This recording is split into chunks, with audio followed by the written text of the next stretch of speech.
Good evening all. Again coming back to the same lecture. हम इस बात पे डिस्कस कर रहे थे कि क्या कंसिडरेशन होना चाहिए फाइब्रो ऑस्टियस इंटीग्रेशन का, क्या ऑस्टियो इंटीग्रेशन का कंसेप्ट होना चाहिए। तो हम यही चाहते हैं कि इम्प्लांट जब प्लेस किया जाए तो जितना ज़्यादा ज़्यादा मात्रा में ऑस्टियो इंटीग्रेशन होना चाहिए। We don't want any kind of fibro ऑस्टियस इंटीग्रेशन, जिसके बारे में हम लोगों ने लास्ट लेक्चर पे डिस्कस भी किया है कि जितना ज़्यादा साइज ऑफ द गैप रहेगा, जो गैप रहेगा किसके बीच में बात कर रहे हैं gap, that is the osteotomy which you have created for the placement of the implant, and secondly the size of the implant you are inserting, right? If the gap is slightly more, then in that situation there are highly chances that we are going to land up in a fibro osseointegration of car. That is आगे आगे चल के बात करेंगे इसी के बारे में, जंप स्पेस या गैप स्पेस के बारे में बात की जाती है कि अगर गैप स्पेस है, जंप स्पेस है, अगर 2 mm ज्यादा तो अभी आपको क्या करना चाहिए, राइट? ये सारे फैक्टर्स के ऊपर हम लोग डिस्कशन करेंगे, but basic understanding of osteo integration and fibro osteo integration has to be there. Primarily 4 की रोज थे जिसके ऊपर बात कर चुके हैं हम लोग। वो की फैक्टर्स में से एक इंपॉर्टेंट फैक्टर ये था कि an immobile undisturb healing phase, right? वो क्यों चाहिए, क्या सारे इम्प्लांट्स में चाहिए होता है, क्या इमीडिएट लोडिंग का क्या कंसेप्ट है, डिलेड लोडिंग का क्या कंसेप्ट है, what is the primary stability factor, कितना होना चाहिए टॉर्क प्राइमरी स्टेबिलिटी को अचीव करने के लिए, और प्राइमरी लोडिंग या इमीडिएट लोडिंग के लिए कितना टॉर्क होना चाहिए इम्प्लांट के ऊपर। ये सारी चीजें हम लोग बात कर रहे होंगे in the coming lectures, but basic understanding is that osteo integration होने के लिए इम्प्लांट का बोन से जितना अच्छा कांटेक्ट होगा उतना ही high level of osteo integration होने का चांस ज्यादा है आपका, ठीक है? Coming to the bone quality and quantity, yes, obviously we need to understand there are two types of bones. One is the cortical bone and the cancellous bone, right? जैसे हमने बात की थी लास्ट लेक्चर में कि D1, D2, D3, D4 चार तरह की बोन होती है। ऐसे डिफरेंट एरियाज है और मैक्सिला एंड मैंडिबल में जहाँ पे क्लासिफाई किया गया है D1, D2, D3, D4, और वो इस बात बेसिस पे किया गया है कि कहाँ पर कितनी कॉर्टिकल बोन है, कहाँ पे कितनी कैंसलस बोन है। Cortical bone always try two gives a very good primary stability, right? लेकिन जितनी ज्यादा कॉर्टिकल बोन होगी उतना ही ब्लड सप्लाई कॉम्प्रोमाइज होता है, तो chances of osteo integration is quite slow in that implants, right? उनके ऊपर आप प्राइमरी लोडिंग तो कर सकते हो लेकिन ऑस्टियो इंटीग्रेट होने का चांस भी बहुत स्लो रहता है आपका, ठीक है? तो आप जब प्लेस कर रहे होते हैं ऐसी बोन के अंदर तो आपको काफी ध्यान देना पड़ता है कि ओवर हीटिंग नहीं होनी चाहिए किसी भी तरह से आपका, right? Okay, areas of the bone: increase cortical bone, anterior mandible, anchor implant successfully. That is, anchorage is very nice in case of anterior of the mandible, right? But when talk of the areas just cancellous bone, difficult to achieve initial stability for implant. Initial stability achieve करने में भी काफी दिक्कतें आती हैं आपका, right? And that is more common in the maxilla, that too in the posterior region, because वहां पर ज्यादा मात्रा में cancellous bone ही होती है आपका। Minimal vertical dimension for of bone for industrial implant is 8 mm। 8 mm की बेसिक एक विड्थ होनी चाहिए जितना हमें दैट इज वर्टिकल डायमेंशन होना चाहिए। दैट मींस 8 mm से कम साइज का इम्प्लांट नहीं लगाना है हमको, ठीक है? अब 8 mm में से क्या है, it is important to leave at least 2 mm of bone between the apical end of the implant. इसका मतलब हुआ कि इम्प्लांट जो साइजेस होंगे वो 6 mm के भी हो सकते हैं। That is length of the implant only 6 mm, because 2 mm is the distance you are going to leave from the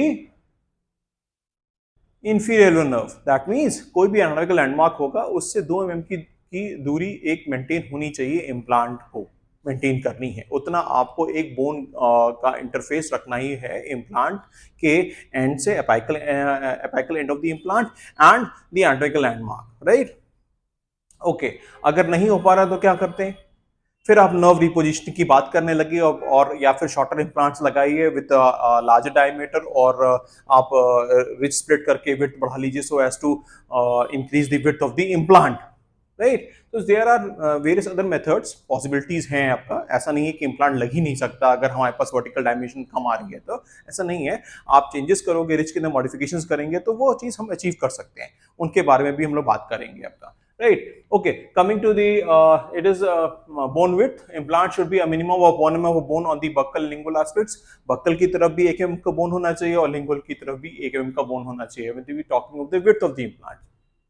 Therefore, for an implant of 4 mm diameter, implant 6 mm of available bone is width necessary. That means 4 mm की अगर implant 4 size है implant का तो obviously हमें bone 6 mm की चाहिए होगी। 1 mm हम बक्कल की तरफ छोड़ देंगे, 1 mm हम लिंगुल की तरफ छोड़ देंगे, correct? Maxilla is primarily cancellous bone. They are trying to say that maxilla is primarily a cancellous bone. So, osseointegration requires longer healing period. That is why we always try to do one thing, that in case of maxillary implants, the phase or the period of osseointegration varies from 6 to 9 months, as comparatively to the mandibular implants, the period of osseointegration varies from 3 to 6 months. Right? In case of maxilla, we have to leave the implants for a longer time as compared to mandible, because a maxilla has more of a cancellous bone and less of a cortical bone. Coming forward, since there is no cementum of fiber insertion on the surface of an endosteous implant, very important. Since there is no cementum of fiber insertion on the surface of the endosteous implant, the epithelial surface attachment is also important. If this seal is lost, periodontal pocket can extend directly to the osteostructure. What they are trying to say? They are trying to say that in case if you are placing an implant, we need to understand that since there would not be any kind of epithelial surface attachment, then the hygiene has to be very proper, right? In case if we are going to make sure that the vertical bone height or the bone resorption at the cervical end of the implant should not progress fast, that is bone loss should not progress fast, then in that situation this seal has to be proper. If the seal is not proper, again there is a formation of periodontal pocket and the ridge resorption, that is the cervical opening of the threads will start following up in the subsequent years and this will lead to a failure of the implant, right? इसके बारे में हम समझेंगे कि किस level पे हम लोग बात कर रहे हैं, क्या क्रेस्टल सरफेस ऑफ द इम्प्लांट होता है, क्या हमें इम्प्लांट को सबमर्ज करना चाहिए कभी, या फिर हमें at the level of crest पे ही इम्प्लांट को प्लेस करना चाहिए, और एपिथेलियल माइग्रेशन ना हो आपका, उसको कैसे हम चेक में रख सकते हैं आपका, right? This is the implant should be placed at a minimum of 2 mm from the inferior canal. इसके बारे में भी बात की, जस्ट आपका द इम्प्लांट है आपका, उसको मिनिमम 2 mm की दूरी होनी चाहिए किसी भी आपका in case of any of the adjoining anatomical landmark आपका, right? That is what is the basic consideration for the nerve आपका, right? We talk of the type of implants. We need to understand what are the type of implants. There are subperiosteal implants. Yes. What are subperiosteal implants? It is a framework specially fabricated to fit on top of the supporting areas in the mandible or maxilla under the mucoperiosteum. That is subperiosteal, as the name itself suggests. It is below the periosteum, under the mucoperiosteum with perimucosal extensions for support and attachment of a prosthesis, right? This is used in case of advanced alveolar resorption in which volume of the residual bone is insufficient for insertion of endosteal implants. Please try to understand. ये आजकल बहुत ज़्यादा चल रहे हैं धीरे धीरे करके, इसी को हम लोग उन केसेस में प्लेस कर रहे हैं जहाँ पे ट्रॉमा हुआ है and there is large amount of bone loss, ठीक है आपका, then we are trying to fabricate, we are having a 3D CT scan of the patient, कई जॉस का कर ले रहे हैं, उसके बाद हम ये देख रहे हैं कि चूंकि यहाँ पर बोन लॉस ज़्यादा है और उस बोन को कहीं से भी हम रिक्रिएट नहीं कर पा रहे हैं, then we are placing fabricating this kind of implants, right? That is patient specific implants के PSI implants के नाम से आजकल बहुत आ रहा है मार्केट में, अगर आप पता करोगे इसके बारे में तो PSI implants बहुत चल रहा है आपका, राइट? उससे क्या हो रहा है कि हम क्या कर रहे हैं कि इम्प्लांट को उस रेजिडुअल बोन के हिसाब से ही डिजाइन कर ले रहे हैं, ठीक है? We are raising the mucoperiosteum, placing the implant, screwing the implants and then उसमें से प्रॉन्ग्स निकले हुए हैं जिसके ऊपर आपकी प्रोसेस लग जाएगी, राइट? तो ये एक तरह का आजकल न्यूअर वर्जन आ रहा है आपका, right? That is known as a patient specific implants, PSI implants होते हैं आपका, ठीक है? ये जो फैब्रिकेट कर रहे हैं ये आपसे पूछते भी हैं कि आपको इनमें कौन सा इम्प्लांट प्लेस करना है। अगर ऑस्टियम का करना है तो they will try to cut a loops into the this implant fabricated device जो आपको मिल रही है आपका, उसके अंदर ऑस्टियम इम्प्लांट को फंसाने वाला सिस्टम वो बना देंगे आपका, तो उसमें वो टाइट हो जाएगा, कौन सा? That is ostium implant tight हो जाएगा। चलो आगे चलते हैं। Different types of subperiosteal implants, interdental subperiosteal implants, total subperiosteal implants, circumferential subperiosteal implants, right?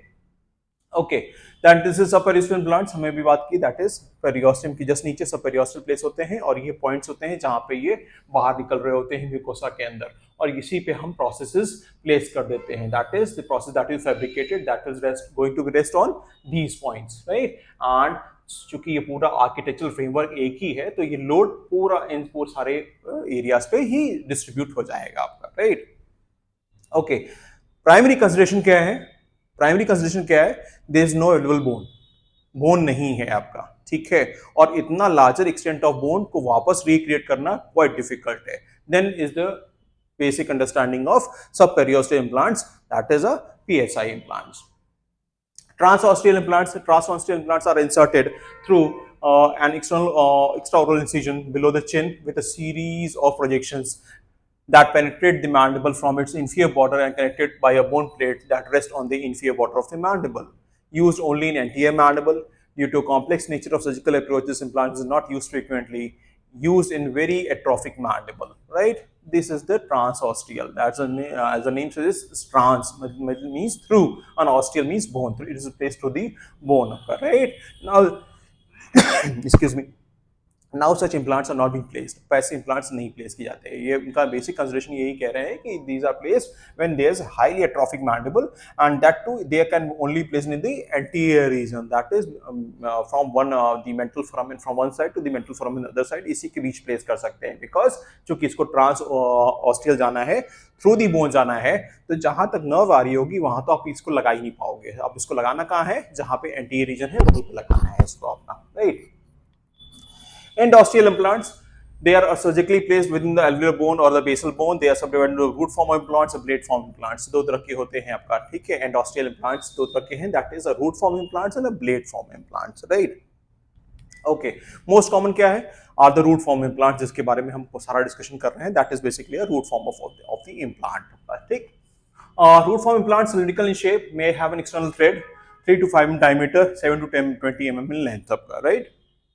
Blades are wedge-shaped, rectangular in cross-section, 2.5 in width, 8 to 15 in depth and 15-13 in length. Right? इन दोनों के बारे में एक कंपैरेटिव एनालिसिस करके हम लोग समझने की कोशिश करेंगे कि रूट फॉर्म इम्प्लांट्स क्या होते हैं और ब्लेड फॉर्म इम्प्लांट्स क्या होते हैं, दोनों का क्या एडवांटेज है, क्या डिसएडवांटेज है, इसके बारे में हम लोग बात करते रहेंगे.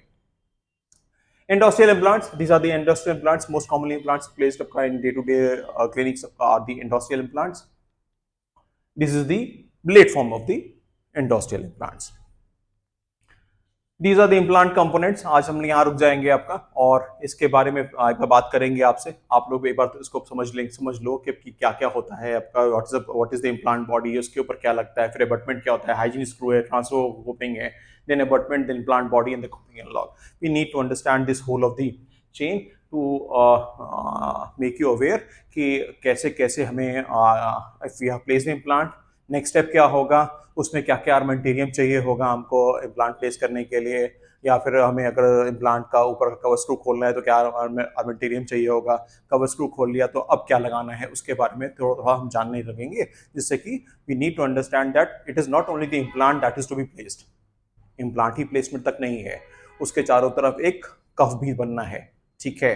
एक इमरजेंस प्रोफाइल की बात होने लगेगी कुछ ही देर में आपका, ठीक है. ये सारी चीज़ें क्यों हैं? So that a proper epithelium coverage has to be there, a proper gingival flare has to be there, because जब प्रोसेस लगे there should not be any kind of food lodgement. किसी भी तरह से food lodgement नहीं होना चाहिए, because we all know that if there is a formation of a food lodgement or a pocket formation, then ultimately that will lead to the bone resorption of the implant and later on ailing or a failing implant will be there. Right, आज यहाँ रुक जाते हैं, फिर हम लोग next coming video पे फिर बात करेंगे इम्प्लांट कंपोनेंट्स के बारे में. Thank you all, thank you very much.